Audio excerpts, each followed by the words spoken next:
જય Hind. Only for exam ચેનલમાં તમારા દરેક મિત્રોનું હાર્દિક સ્વાગત છે.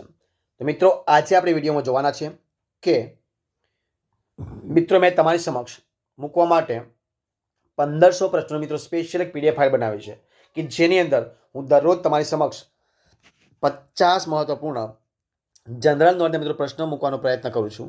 તો આજે આપણો ભાગ નંબર 5 છે. આગળના મિત્રો પ્રશ્નો મુકાઈ ચૂક્યા છે. તો આજે ભાગ નંબર 5 છે. તો વિડીયો પૂરેપૂરો જોજો કે જે ગુજરાતની મિત્રો કોઈ પણ સ્પર્ધાત્મક મિત્રો પરીક્ષા આવશે એના માટે તમને ખૂબ જ ઉપયોગી થઈ પડશે. તો શરૂઆત કરીએ 50 મહત્વપૂર્ણ જનરલ નોલેજના પ્રશ્નો ભાગ નંબર 5. પ્રશ્ન 1 તમારી સમક્ષ જોવા શું છે કે ગુજરાત રાજ્યમાં હાલમાં કેટલા જિલ્લા છે? જવાબ શું હશે? તો જિલ્લા છે મિત્રો કેટલા છે? 33. જવાબ મિત્રો કેટલા છે? 33 જિલ્લા છે મિત્રો. કેટલા છે? 33 જિલ્લા છે. જે પ્રશ્ન આપણે આગળ કે ગુજરાતમાં પારસીઓને આશ્રય આપનાર રાજાનું નામ મિત્રો કોણ હતું? મિત્રો તો એ નામ હતું જાદી રાણા. મિત્રો કોણ હતા? જાદી રાણા જવાબ આવશે. પ્રશ્ન આગળ, લોથલ કેટલા વર્ષ પહેલાનું બંદર હશે એવું માનવામાં આવી રહ્યું છે? તો 4000 વર્ષ પહેલાનું. મિત્રો કેટલા હશે? 4000 વર્ષ પહેલાનું એ બંદર હશે એવું માનવામાં આવી રહ્યું છે. પ્રશ્ન આગળ આવશે. જો કયું છે પ્રશ્ન કે બનાસ નદીનું પ્રાચીન નામ શું છે? તો પર્ણાશા. શું નામ છે મિત્રો? પર્ણાશા. આગળ, દાંડી કૂચની શરૂઆત ક્યારે થઈ હતી? તો મિત્રો એ થઈ હતી, ક્યારે થઈ હતી? 12મી માર્ચ ઈસવીસન 1930 મિત્રો. ક્યાં છે? 12મી માર્ચ ઈસવીસન 1930 રોજ. પ્રશ્ન આપણે આગળ જોઈએ કે ભારતમાં પારસીઓ ગુજરાતના કયા બંદર પર આવ્યા હતા? તો સંજાણ બંદરે. મિત્રો કયા બંદરે? સંજાણ બંદરે આવ્યા હતા. પ્રશ્ન આગળ કે ગુજરાતનું પાટનગર કયું છે? તો ગાંધીનગર. કયું છે મિત્રો? ગાંધીનગર છે. પ્રશ્ન આગળ કે પાવાગઢમાંથી નીકળતી એક મહત્વની જે નદી છે એ નદીનું નામ કયા ઋષિના નામ પરથી પાડવામાં આવ્યું છે?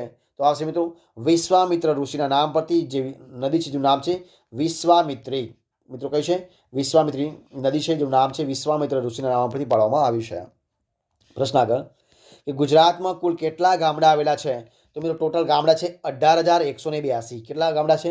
18,182 ગુજરાતમાં ગામડા છે. પ્રશ્ન આગળ, ગુજરાતમાં કુલ કેટલી ગ્રામ પંચાયતો છે મિત્રો? તો છે 13,187. કેટલી ગ્રામ પંચાયત છે? 13,187 ગ્રામ પંચાયતો છે. પ્રશ્ન આગળ કે ગુજરાતમાં કુલ કેટલી તાલુકા પંચાયતો છે મિત્રો?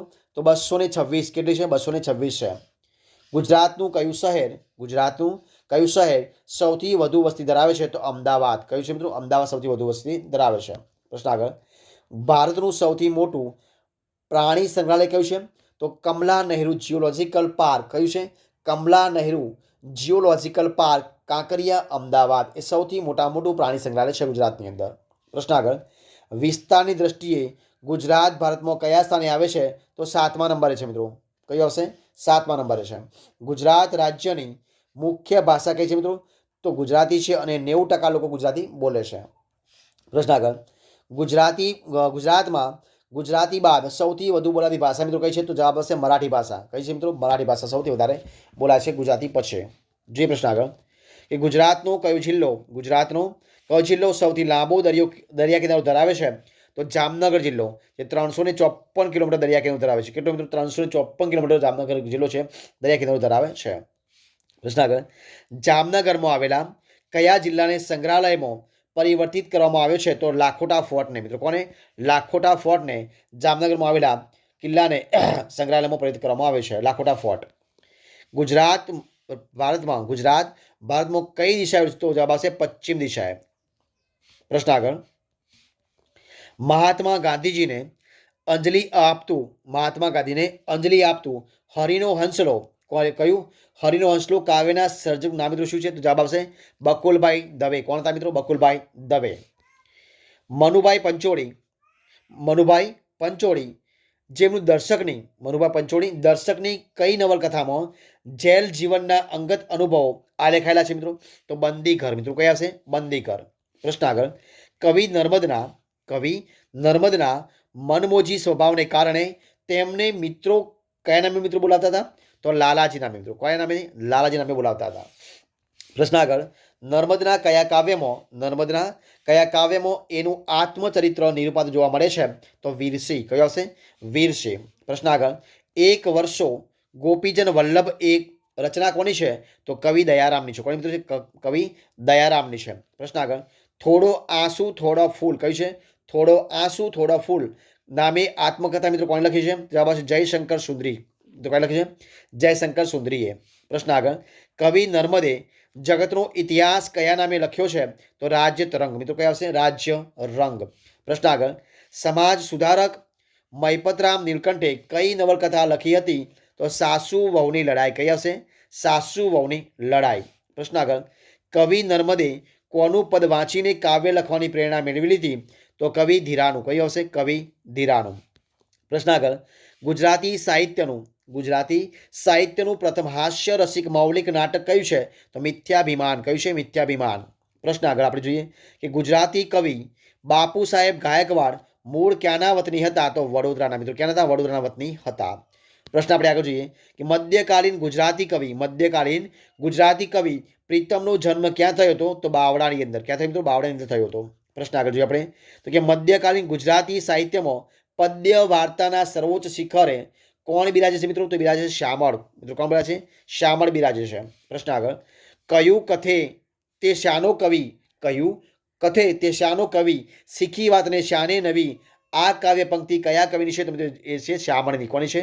શ્યામળની છે. પ્રશ્ન આગળ. કવિ દયારામના જન્મસ્થળ ચાણોદનું મૂળ નામ શું હતું? તો ચંડીપુર. શું નામ હતું? ચંડીપુર.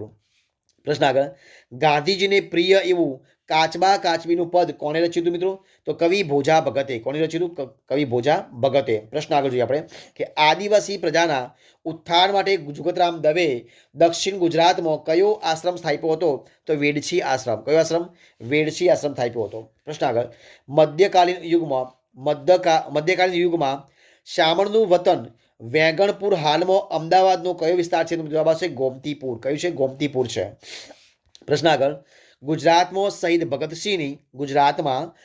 ભગતસિંહની એકમાત્ર પ્રતિમા સૌપ્રથમ કયા શહેરમાં મૂકવામાં આવી હતી? તો વડોદરાની. મિત્રો ક્યાં મૂકવામાં આવી હતી? સૌથી પહેલા વડોદરામાં મૂકવામાં આવી હતી. પ્રશ્ન આગળ. બ્રહ્મ સત્ય જગત મિથ્યા કયું છે? બ્રહ્મ સત્ય જગત મિથ્યા એવા કેવલાદ્વૈતના સિદ્ધાંતનું પ્રતિપાદન ગુજરાતના કયા કવિએ કર્યું હતું? તો જ્ઞાની કવિ અખાએ. કોણે મિત્રો કર્યું હતું? જ્ઞાની કવિ અખાએ. પ્રશ્ન આપણે આગળ જોઈએ કે ગાંધીજીએ સર્વોદય પુસ્તક જ્હોન રસ્કિનના કયા પુસ્તકથી પ્રભાવિત થઈને લખ્યું હતું? તો અન ટુ ધી લિસ્ટ. મિત્રો કયા આવશે? અન ટુ ધી લાસ્ટ. પ્રશ્ન આગળ આપણે જોઈએ. કયો છે પ્રશ્ન? કે ગુજરાતની ખાર બેંકને ફળદ્રુપ બનાવવા માટે કઈ યોજના વિચારાધીન છે? તો કલ્પસર. કયા આવશે? કલ્પસર.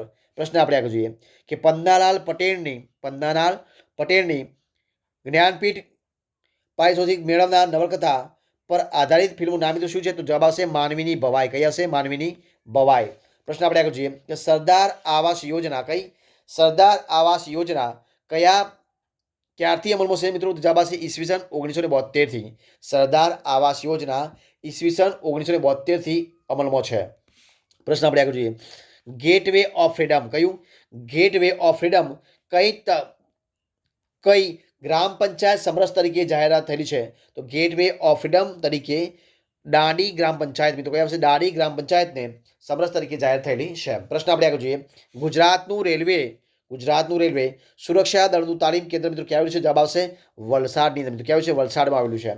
પ્રશ્ન આગળ જોઈએ આપણે કે પંચાયતોના સર્વાંગી વિકાસ માટે ગુજરાત સરકાર દ્વારા કઈ યોજના કાર્યરત છે? તો તીર્થગ્રામ યોજના. કઈ આવશે? તીર્થગ્રામ યોજના. પ્રશ્ન આગળ. ગુજરાત પવિત્ર યાત્રાધામ વિકાસ બોર્ડની સ્થાપના ક્યારે થઈ હતી? જવાબ આવશે ઈસવીસન 1995. ક્યારે? ઈસવીસન 1995. પ્રશ્ન આપણે આગળ જોઈએ કે ભારતમાં સૌપ્રથમ હાઉસિંગ મંડળીનું રજિસ્ટ્રેશન કયા શહેરમાં થયું હતું? તો અમદાવાદમાં. ક્યાં થયું મિત્રો? અમદાવાદમાં થયું હતું. પ્રશ્ન આપણે આગળ જોઈએ કે શ્રી અરવિંદ યુવાકાળમાં ગુજરાતના કયા શહેરમાં રહ્યા હતા? તો વડોદરા મિત્રો રહ્યા હતા અને 14 વર્ષ સુધી રહ્યા હતા. શ્રી અરવિંદ ગુજરાતની અંદર મિત્રો યુવાકાળની અંદર વડોદરામાં રહ્યા હતા અને ટોટલ 14 વર્ષ સુધી રહ્યા હતા. અને વિડીયો છેલ્લો પ્રશ્ન જો શું આવશે કે ગુજરાત કલા સંઘના સ્થાપક કોણ હતા? તો રવિશંકર રાવળ. મિત્રો કોણ હતા? રવિશંકર રાવળ હતા. તો મિત્રો અહીંયા આપણે 50 જે પ્રશ્નો ડેલી મૂકીએ છીએ એનો સંપૂર્ણપણે વિડીયો આજે આપણે આ ભાગ નંબર જે છે 5મા નંબરનો આપણે પૂરો કરીએ છીએ. તો જો તમને મારો વિડીયો ગમ્યો હોય તો એને લાઇક કરો, કોમેન્ટ કરો, તમારા મિત્રોને વિડીયો શેર કરો અને છેલ્લે ચેનલમાં નવા હોય ચેનલ સબસ્ક્રાઈબ ન કરી હોય તો only for exam channel subscribe કરવા માટે વિનંતી છે. અને બાજુમાં જે બેલ આઇકન આપ્યું છે એને પણ દબાવી દેજો, કારણ કે જ્યારે પણ કોઈ નવો વિડીયો આ ચેનલમાં અપલોડ થાય તો સૌથી પહેલાં તમને એક એની નોટિફિકેશન મળી જશે અને સૌથી પહેલાં તમે વિડીયો જોઈ શકશો. તો મારા આ વિડીયોને સૌથી પહેલાંથી અંત સુધી જોવા માટે દરેક મિત્રોને મારા તરફથી બેસ્ટ ઓફ લક અને હું દિલથી ખૂબ આભાર માનું છું. ફરી મળીશું એક નવા વિડીયો સાથે, નવા ટોપિક સાથે. ત્યાં સુધી બની રહો. જય હિન્દ, જય ભારત, બેસ્ટ ઓફ લક.